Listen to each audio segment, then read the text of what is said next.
You're listening to Cards to the Moon, a podcast about trading cards from both a collector and investor perspective.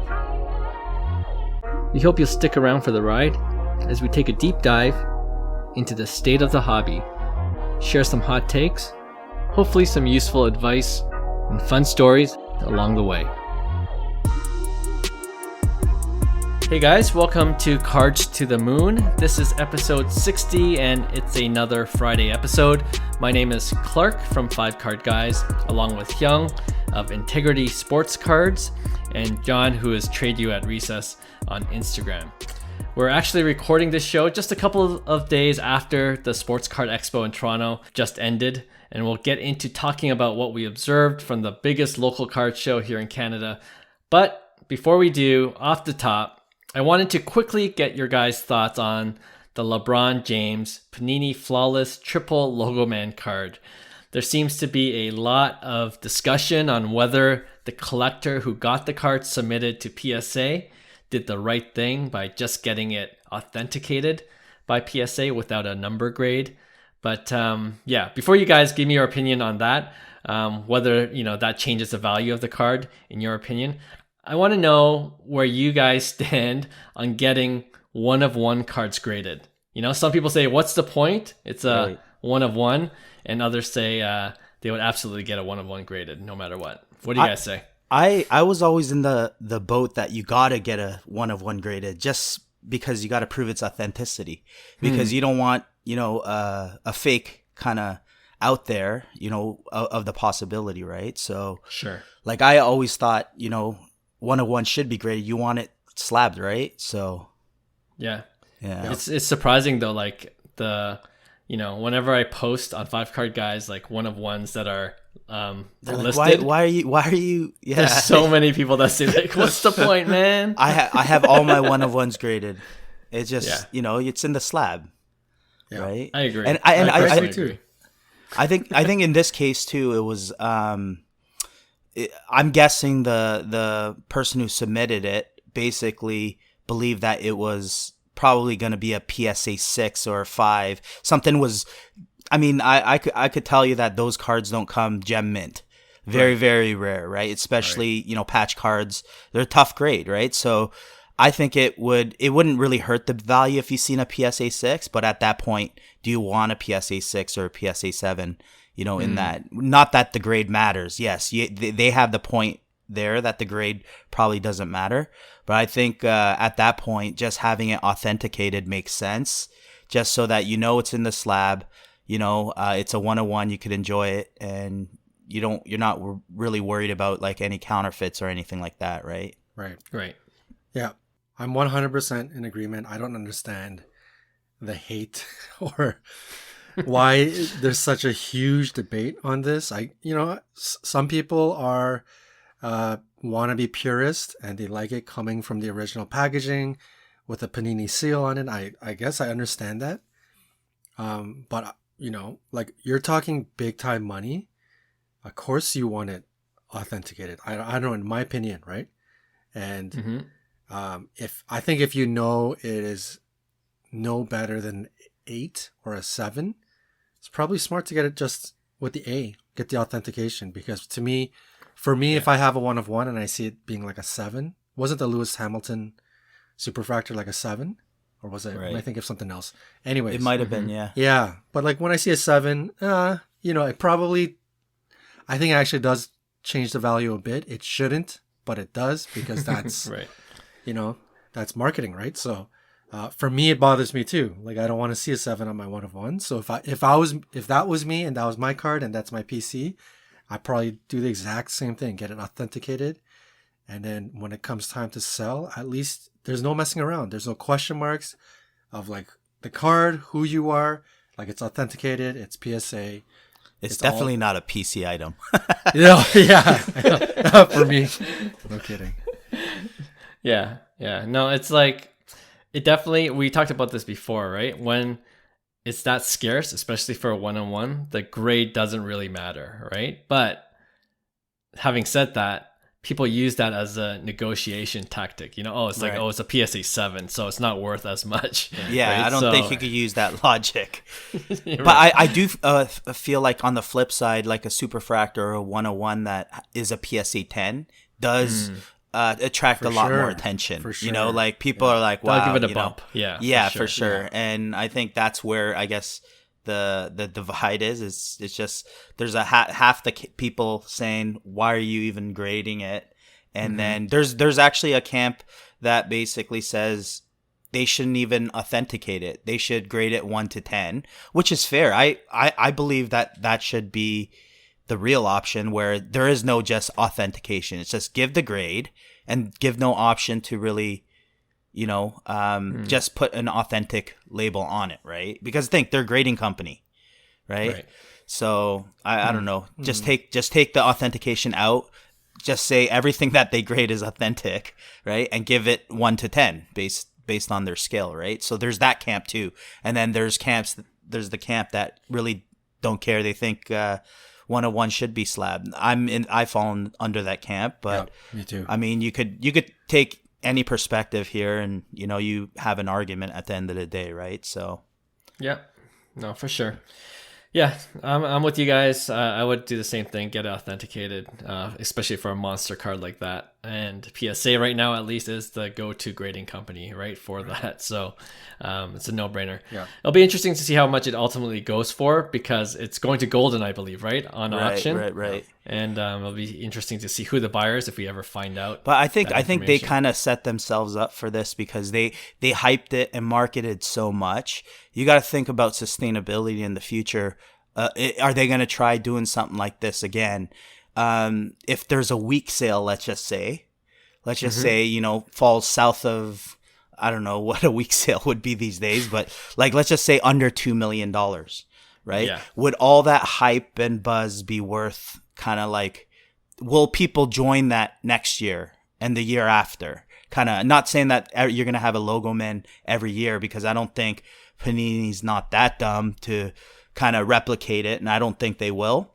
But for future huge breaks like this, there was this huge hype that this card might be the all-time, north of 6.6 million potentially, to be the record-breaking, sale, right? So I think there's a lot of hype and marketing behind it, and you see it already. You see it all over, plastered everywhere. Golden Auction's kind of marketing it, right? So I think they need a strong sale.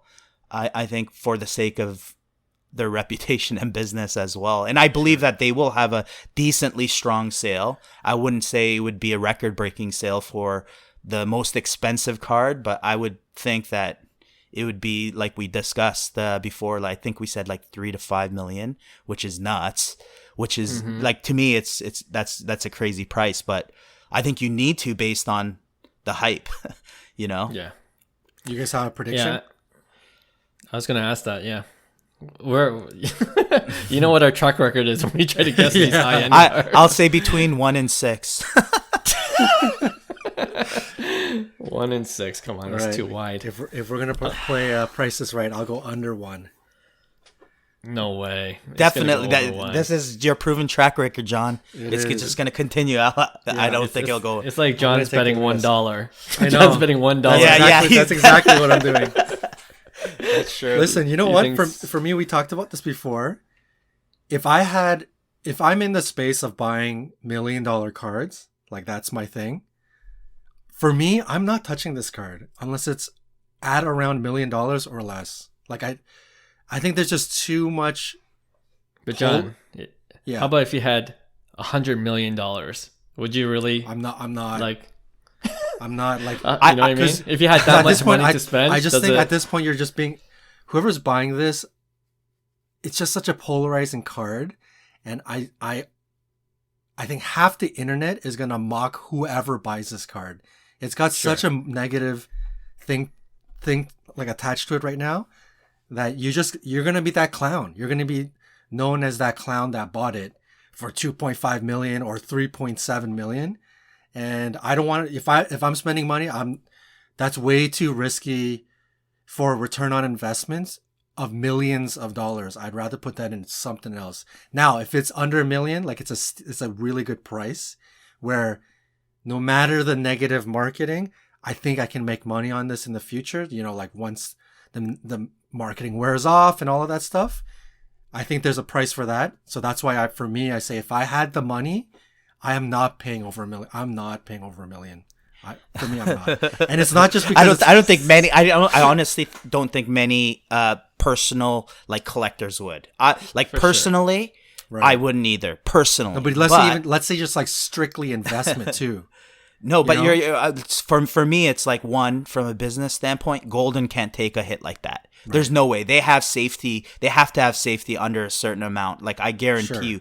Yeah. Plus, we're talking about fractional share companies who overvaluate a lot of stuff, and they're a target. And there could also, in my opinion, be a group of people that are going in on this as well, right? So I think there's just too much outside of the hobby logic that apply to this scenario. Right. Like collectible app could go for this and stuff like that. Exactly. Right? It becomes a very, very, I guess, desirable from a fractional standpoint, I think. But like I said, it would be overvalued. But there is only one, right? So there's a story behind it. I think there's just too much business, too much, capitalism involved in this one. So I think it's a different game. It's totally like hobby logic definitely applies to, this one, right? We're not, Yeah. Funny enough, you know who I think would save the marketing of this card? Drake. I think if Drake bought it, people probably wouldn't clown him. It's like, he got the card that he wanted. Right. And that might save the image of this card. Right. Let's go, Drake. Go buy it. I'm going to guess it's 3.56 million. All right. I'm putting it on wax. Okay. 3.56 million is my prediction. That's so crazy. That's pretty accurate, or like pretty like precise there. Yeah. Specific. Oh man. It will be the highest LeBron James card, in my opinion, no doubt. Wow. Yeah, I think north of 3.5. I'd say I don't think it's going to higher. Yeah, I'm going a little higher than that, but I'd say 3.5, between 3.5 and 4. Okay. Yeah. You guys are Is it worth that? No, it's probably worth $30. The cost of actual material. But we'll multiply that a bit. All right, we'll see. We'll revisit this once the sale is made, and I'm sure we'll. We're probably wrong. Yeah, exactly. Somehow we're all going to be wrong. Yeah, for sure. Yeah. All right, let's go on to our Friday discussion today, which is something we did after the local card show we went back to in November, I think, and that's to discuss what we observed from the most recent card show. Did we see any trends in what people were buying or selling? How big or small were the crowds this time? I was thinking maybe, Hyung, you can start off since you were there the whole 4 days with your booth set up. And I'm absolutely exhausted. I was going to ask, how exhausted are you now? A lot of energy left my body. We'll leave it at that. But you know what? Overall, I had a great time. Lot of great conversations. That was probably the highlight. In terms of the actual show, I feel like a lot of people were selling or trying to like get rid of some of their slabs, and it was weird because I did a walk around too, and a lot of dealers were I guess really high on some prices, just on list prices, where they were kind of hoping that they would, I guess, get people to somehow negotiate on like base cards that were like 200% overpriced, right? So I noticed that with a lot of dealers, and also obviously that goes to show that the market is slowly tanking. So I think a lot of people didn't want to sell for comps, at least right now, right? So it didn't make sense. So I think a lot of trades went down though, because that's when you can make parallel moves, and even moves where you're not really taking profit off of one another. It's more so a lateral move where both parties are okay with it. I actually probably did close and this is Canadian dollars, close to $20,000 worth of like deals / trades at the end of it, right? So it wasn't too bad for me. I know other people that I talked to, guys like DC, he's known in the Toronto community. He had a really good show as well, and there were opportunities there at the end of the day, right? So I think Sure. overall it was just back to cards again, right? We've kind of forgot about who cares what's outside of this, this 500,000 square foot, venue. Right now we're all essentially hobbyists, collectors, investors, whatever you want to call it. And, there's a lot of people that traveled, and I noticed a lot of companies as well. Newer companies that never kind of existed, I'd say. And I see it more of a trade show than kind of like when we went to card shows, it was all like, it's like a huge room full of trading essentially, right? But now you're actually seeing companies, go around presenting their, app or their company to, show their value. And they were actually hustling. There's companies, from the US that came up for the show. And yeah, overall, I think, there was definitely forward progress, I think, even though the venue was so big that it might not have seemed like there was a lot of people, because there was like spurts of like bursts. But when it was busy, I think it was pretty good in terms of the volume. Yeah. So, but overall, yeah, no complaints. No, good points. Like, I definitely agree with you on, well, from the dealer perspective, a lot of cards being overpriced, because I think as we're transitioning in the hobby right now, as things are, tanking a little bit, the dealers obviously don't want to lose their money and wants to try to get out. But I think the next card show, whenever the next big one is, I think there'll be November. Yeah, I think if the market is still the way it is, the dealers will have to make adjustments. You know what I mean? Right. They can't just keep the prices high because they're not going to sell any. I'm sure a lot of them went away disappointed not being able to sell a lot of their cards at the current prices. For right? Sure.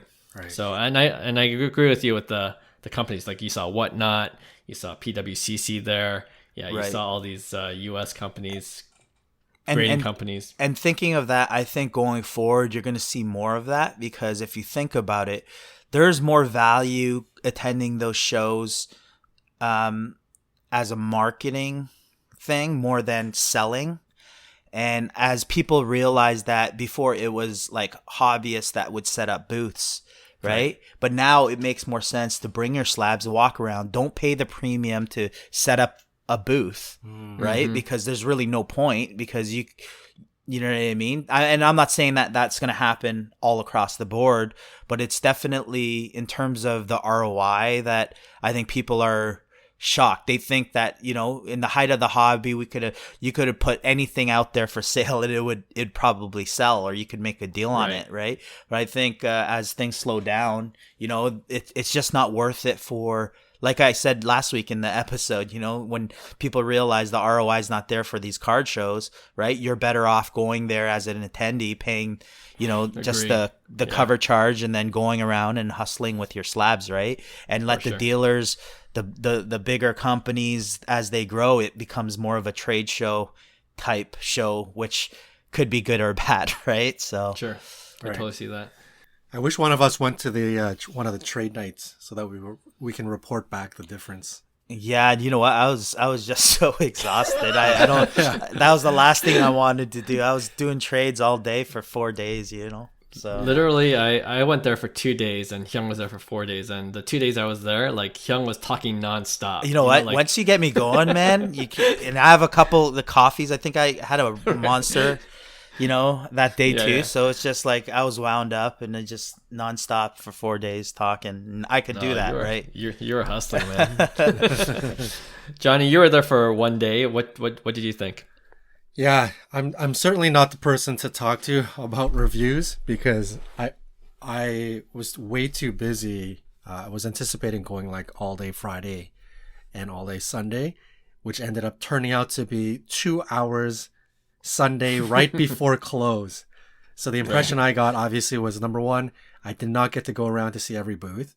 I did not get to hustle and bustle and try to accomplish trades like I wanted to. There just wasn't enough time.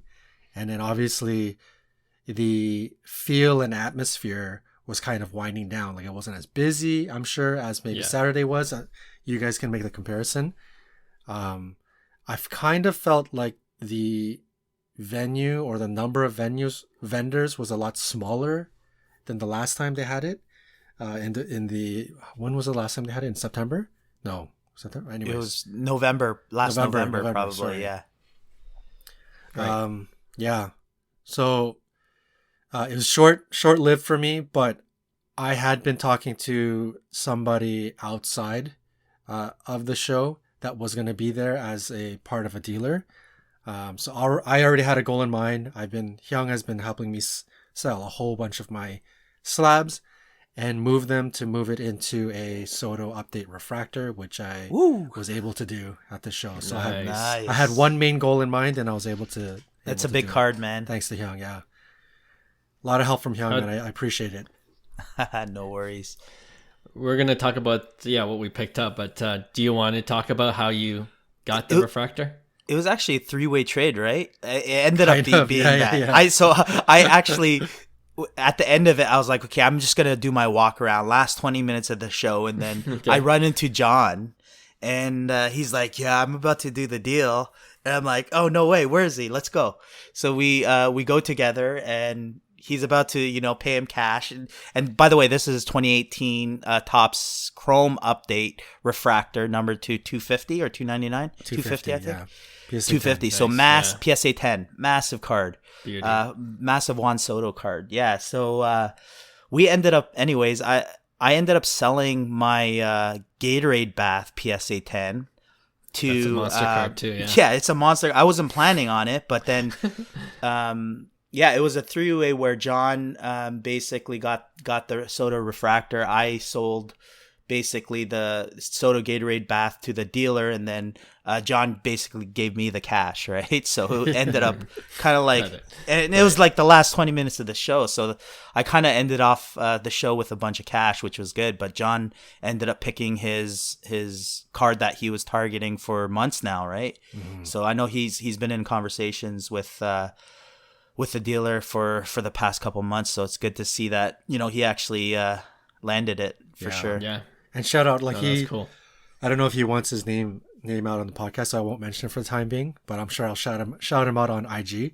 He was so easy to deal with, like really fair. We talked about a month and a half ago when prices were obviously a lot different than it was now, and we kind of agreed on a price. And he told me what he paid for it at the time, which was market value, and he's like, I'm willing to let it go. He actually ended up picking up a BGS 10 version of that card, which is also which is a monster. So hence he was willing to let it go. And then he had a PSA 10. And he had two. Yeah, he had two PSA 10s. Yeah, ridiculous. And then fast forward to the show, and I was just talking to him. Listen, I ended up selling everything that I was supposed to sell, but I'm selling everything at 20-30% less than anticipated, right? And then also the last Soto, I don't know if you saw it. He's like, yeah. He was kind of disappointed, but he's like, yeah, I saw it. It went for X amount. And I'm like, and it's a lot less than what we had originally agreed on. So I'm like, listen, I don't have as much cash on me because of what happened. Are you willing to come down closer to that comp price? And he's like, I don't think I can do that. And I had a next option price I was willing to go to, which was a little bit up, but not too much. It was still kind of close to the comp price. I'm like, listen, what about this? And he was like, yeah, I can do that for you. So went to think about it. I went to Hyung. We talked about it for a bit. And it was one of those things where, and this is another thing to mention, and I'll shout out Great Curator, one of the YouTubers, and he talked about this in one of his episodes. And it's a little bit of a tip when you're at a show. Dealers are obviously motivated to sell. They want cash at that show. They have a target, and that's cash. Yeah. I could have easily talked to this guy after the show, after the fact. But I kind of talked to Hyung, and I was like, you know what? He's motivated now. Like, I put cash on the table. He's staring at cash. He's motivated, no matter, even if the deal is a lot lower than he expected. When you're staring at stacks of cash, you're probably, in that moment, kind of like a when in Rome moment, you're probably going to take it, right? Whereas if I ended up thinking, okay, you know what? Maybe this Soto card is going to go down even further because the market is tanking. So actually, I'm going to take the strategy of talking to him in another 30 days. Maybe we can work a deal because he's in Toronto. He's based out of Toronto, and if you're offline and you're off the show, the guy can easily be like, you know what, talking on IG, I'm gonna hang on to the card. You're just not in that mood, that selling mood, right? So that's a tip too. Like in the moment, that if you want a card from a dealer and you show them the cash, maybe it's the time to make the move at the show because it's a time where you can pry a certain card off of a dealer's hands for a certain price, right? It's a good point, especially on the last day of the show. Yeah, last people day of the are show willing too. to deal for sure. Yeah, good point. No, that was a good grab. I love that Juan Soto refractor. Yeah, and that was the move. Like you kind of cut your losses of some slabs you don't really care about. You cash out on those, even though you're at a loss. You're just moving it into a bigger card where it has potential legs in the long term, right? So in terms of that, I believe that's a great move. It's always good to kind of go that route, especially as we approach our economic downturn. That's not a bad move, cashing out on the lower end stuff and, putting it into some things that kind of hold value just because of the rarity, right? So 100%. Yeah. And it's not even like I paid a high price, right? We talked about this as well. Sorry, Clark. Your cash-in price is like even low. though I take some L on a bunch of cards, the Soto, the price that I got for the Soto is actually, other than the comp, is the lowest sale of that card in all of 2021 and all of 2022, right? So, for sure. Hyung, I want to get into your trade, which was a monster trade too. But before you do, just a couple of things I noticed from the card show. It did feel smaller to me as well, like John was saying. I don't know. Like I think I was walking around, especially on the last day of the show, and I was going to the same booths over and over. Like I found myself going to the same booths. I'm like, okay. Whereas the one in November, it just felt like I didn't see everything. Do you know what I mean? Right. So I think it did feel a bit smaller, and that's not too surprising, just the way the hobby's going these days. But hopefully it rebounds. And I don't know. There's a lot of hockey still in Toronto Sports Card Expo. I noticed that too. A ton. I mean, I think I mentioned this to you Hyung, at the show. Like, if they got rid of like even half the hockey dealers, just the guys that sell purely hockey, like I wouldn't have been walking around nearly as much. You know, it's just like going from one booth to the other that sold things other than hockey. Like it just took time to do that as well. But yeah, I guess it's to be expected. And this is, you're taking the point of view from a guy that's mainly into baseball and basketball. So other hockey card collectors aren't complaining, I'm sure, at all with the Sports Card Expo. Surprisingly, there's a lot of soccer too, I find. More of it, for sure. Yeah, for sure. Yeah, maybe that's more of a Toronto thing, but I'm noticing it a lot locally, at least. I'm not too sure, outside of Toronto, but that's what I noticed at the show. Everybody's like, "Where's your soccer?" I'm like, you know what? I have a sunny national landmark. That's about it, and it ain't for sale. Yeah, no, that's good. All right, Hyung, tell us your monster trade. I actually had a couple. One, actually, I ended up getting rid of my red Bo Bichette. I ended up Red Wave. Yeah, I cashed out on that. And I thought I did well because I was in for $675. I ended up landing a Luka Silver PSA 10 and an Anthony Edwards PSA Silver 10. So it was about four. Yeah. So it was, I cashed out at about $4,000. So I was happy with that. And then I also made a huge trade, threw in a little bit of cash. I had to trade a Luka Optic Auto PSA 9 rookie year, as well as a Jordan Poole finals contender out of 49 auto, which I received in a trade. I didn't want the card, so I just received it. I got good value on it. And then I traded those 2 slabs and a bit of cash for. I picked up a 2021 Topps Chrome Max Verstappen, the Ray Wave, 1 of 1.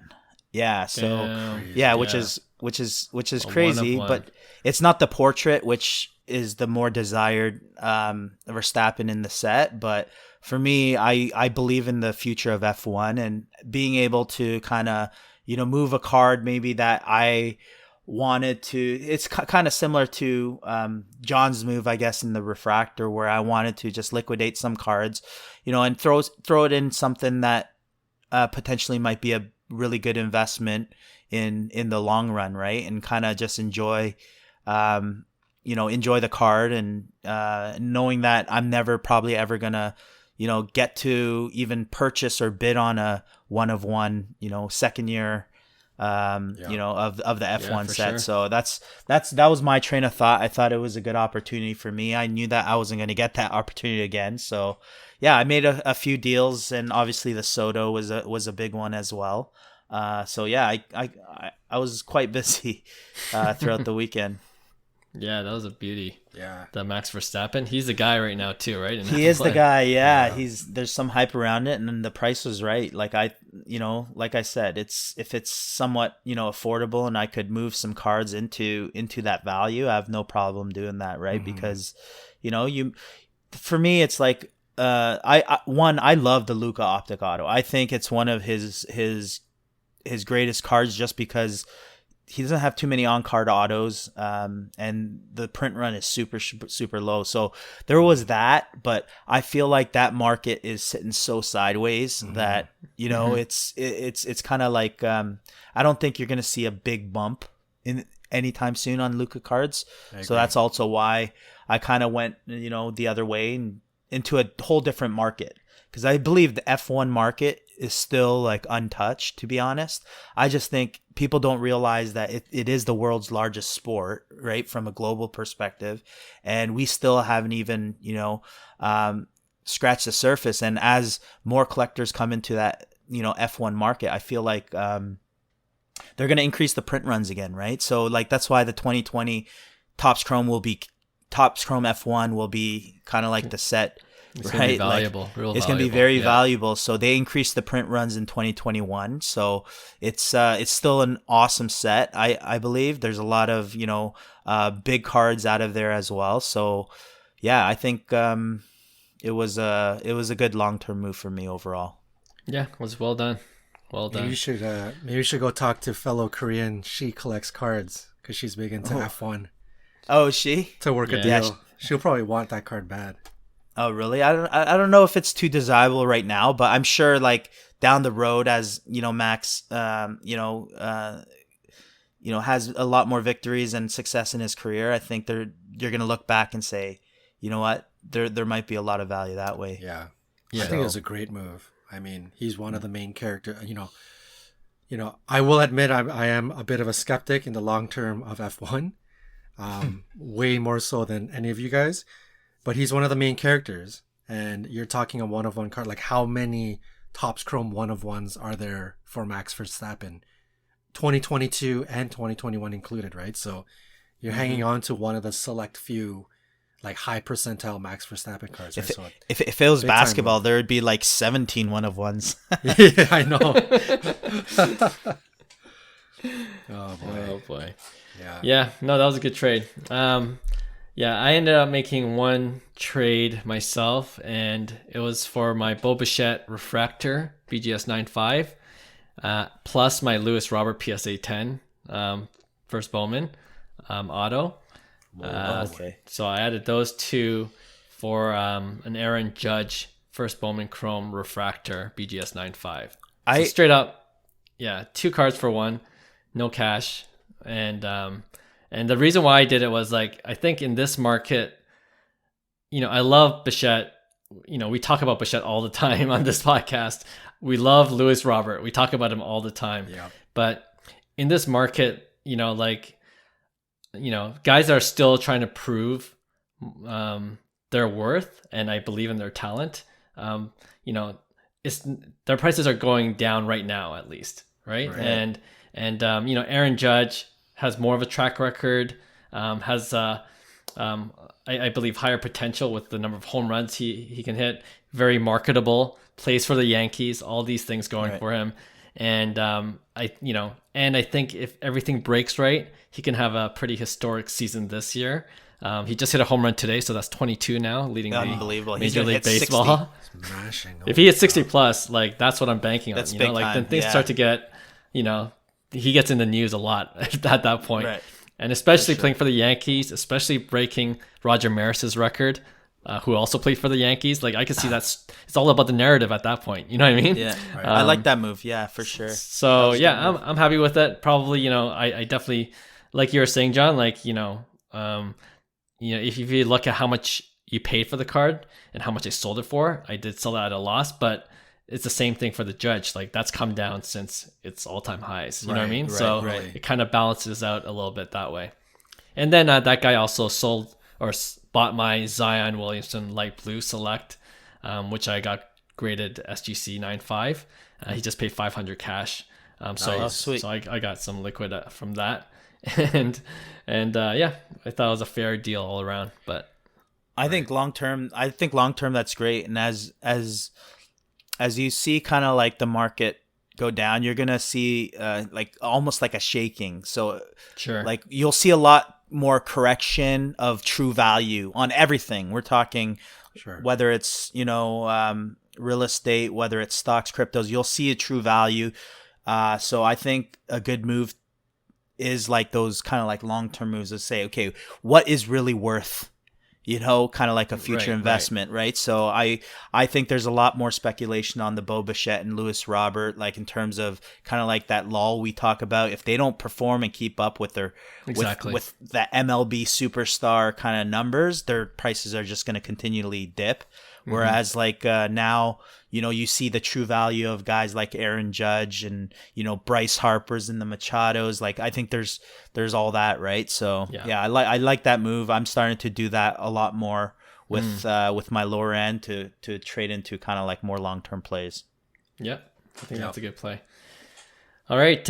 Before we close off this show, just want to also quickly ask you guys, any improvements for the Sports Card Expo or even card shows in general that you have off the top of your head? I know I'm just throwing it out there. For me, to save on the walking, I don't know if you can do this, but if you can group all the dealers with the majority of hockey cards together, or oh, here's the baseball card section. These guys are primarily baseball card dealers or basketball. I know some dealers sell all four sports, but there are a lot of dealers at the expo that just sold hockey. You know what I mean? Yeah. So maybe make a hockey card section for the save me a ton of walking. I think some people like the walking because they need the exercise. Right? I got my steps in. All right. I got my Apple Watch. I got my steps in for sure. But yeah, I would say make it 3 days instead of 4. Yeah. I think that VIP day is kind of like overrated, to be honest. There was literally nobody there, and it was just a big toll, a waste of a day in my opinion. I wish they did 3 days and call it a show. So yeah, right. Johnny, any thoughts?